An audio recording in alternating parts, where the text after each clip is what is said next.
હેમચંદ્રાચાર્ય ઉત્તર ગુજરાત યુનિવર્સિટી કેમ્પસમાં સતત બનતી અસામાજિક પ્રવૃત્તિઓ અટકાવવા 7 લાખના ખર્ચે સ્પેશિયલ જીઆઈએસએફની કર્મચારીની ટુકડી સિક્યુરિટીમાં રાખી છે।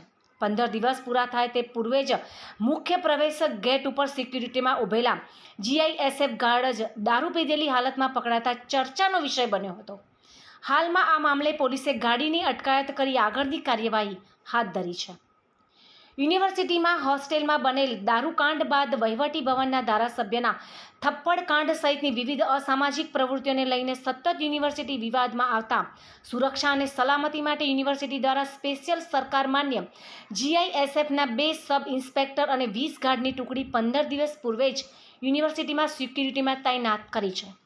પરંતુ 15 દિવસમાં અન્ય કોઈ અસામાજિક પ્રવૃત્તિ જીઆઈએસએફ રોકે તે પહેલાં જ શનિવારે રાત્રિના સમયે યુનિવર્સિટીના મુખ્ય પ્રવેશ ગેટની ઓરડી પાસે જીઆઈએસએફના ચૌધરી ડાયાભાઈ નામનો ગાર્ડ દારૂ પીધેલી હાલતમાં બેઠો હોવાની સ્થાનિક કોંગ્રેસના દીપક પ્રમુખ અને એનએસયુઆઈના કાર્યકરોની માહિતી મળતા સ્થળ ઉપર દોડી જઈને તપાસ કરતા ગાર્ડ પીધેલી હાલતમાં મળી આવ્યો હતો। તેમજ તપાસ કરતા બોટલમાં ભરેલ દેશી દારૂ થેલીમાં સંતાડેલો પણ હાથ લાગ્યો હતો। આ બાબતે હોબાળો મચાતા તાત્કાલિક પોલીસને જાણ થતાં સ્થળ પર આવીને ગાર્ડને પોલીસ મથકે લઈ ગઈ હતી। યુનિવર્સિટી સિક્યુરિટી સેલના વિપુલ ઉપાધ્યાયે જણાવ્યું હતું કે અમારા ધ્યાને આ બાબત આવતા તાત્કાલિક જીઆઈએસએફના ઇન્સ્પેક્ટરને આ બાબતે ધ્યાન દોરી તેની સામે કાયદેસરની પોલીસ ફરિયાદ નોંધાવવાની સૂચના આપી છે। જીઆઈએસએફના તેમના ગાર્ડની પ્રવૃત્તિ બદલ ફરિયાદ કરાવી છે। ઉપરાંત તેમનું મોનિટરિંગની બેદરકારી અંગે ખુલાસો પણ માંગ્યો છે।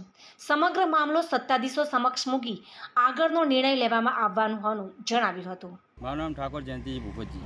જયંતિજી, શું છે આ સમગ્ર ઘટના શું બની છે? સમગ્ર ઘટના હું યુનિવર્સિટી ગેટ નંબર 1 ઉપર આવ્યો એટલે મારી થેલી મેં મારી પેલી ટોપી પડ્યો હતો જોતો તો ટોપી ગરમી ઓછી થઈ એટલે મૂકવા માટે થેલી ખોલી તેમાં બોટલ નીકળી તેમાં ભાઈ બેઠો અંદર પૂછી મોકલ્યા, ભાઈ આ શું છે કે આ પેલા ભાઈનું છે કે મેં કીધું ના મુકાય કીધું પછી કે એમને લઈ રહે એટલે હું પછી થેલી મૂકીને બહાર આવ્યો એટલે પછી હું બહાર આવીને હું મારો કોમી ગયો। થેલીમાં શું હતું? થેલીમાં દારૂની બોટલ હતી। અને એ ભાઈ પીધેલો હતો નતો પીધેલો? પીધેલો હતો અને મોડા એ પીતા હશે એટલે અડધી પીધેલો હતો ને અડધો બાટલો ખાલી હતો, અડધો હતો અડધો પીધેલો પીધેલો। કયો દારૂ હતો? અરે દેશી દારૂ કોરો।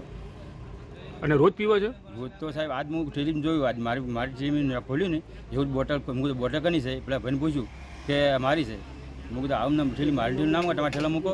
અને ભાઈ ક્યાં નોકરી કરે છે? ભાઈ એ ભાઈ આ ગેટ નંબર 1 યુનિવર્સિટીમાં હમણાં જીઆઈએસએફથી મોકલ્યા છે। શું નામ છે ભાઈનું? એ ડાયાભાઈ ચૌધરી કે બીજું એના જોડે કોઈ હતું ખરી પાર્ટી? બે જણા હોય છે કે ભાઈ આ થયું ને હસો એટલે એક નીકળી ગયો, બીજો ભાઈ હતો ને હસી ગયો? હવે નાસી ગયો। દીપકભાઈ પટેલ, પાટણ શહેર કોંગ્રેસ પ્રમુખ।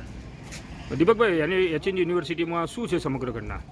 પાટણ એચએનજી યુનિવર્સિટીમાં અમને માહિતી મળી હતી સૂત્રો દ્વારા કે ગેટ નંબર 1 ઉપર દારૂ પીધેલી હાલતમાં ભાઈ બેઠો છે અને એક થેલીની અંદર એને દારૂ મૂકેલો છે। તો અહીંયા આવી અમે પત્રકારો સાથે તપાસ કરતા એની થેલીમાંથી દેશી દારૂની બોટલ પણ સાદા પાણીમાં ભરેલી દેશી દારૂ મળ્યો અને એ ભાઈ પોતે દારૂની પીધેલી હાલતમાં મળ્યો અને એને અત્યારે પોલીસ પકડી અને પોલીસ સ્ટેશન લઈ ગઈ। અમે સત્તાધીશો એ જીઆઈએસએફ કંપનીના સ્થાનિક જે સિક્યુરિટી ગાર્ડ હતી એને કાઢી અને નવી કંપની લાવ્યા અને જીઆઈએસએફ, પરંતુ ઊંચા પગારે લાવવા છતાં અત્યારે હાલ એ જ કંપનીના માણસો અત્યારે દારૂ પીધેલી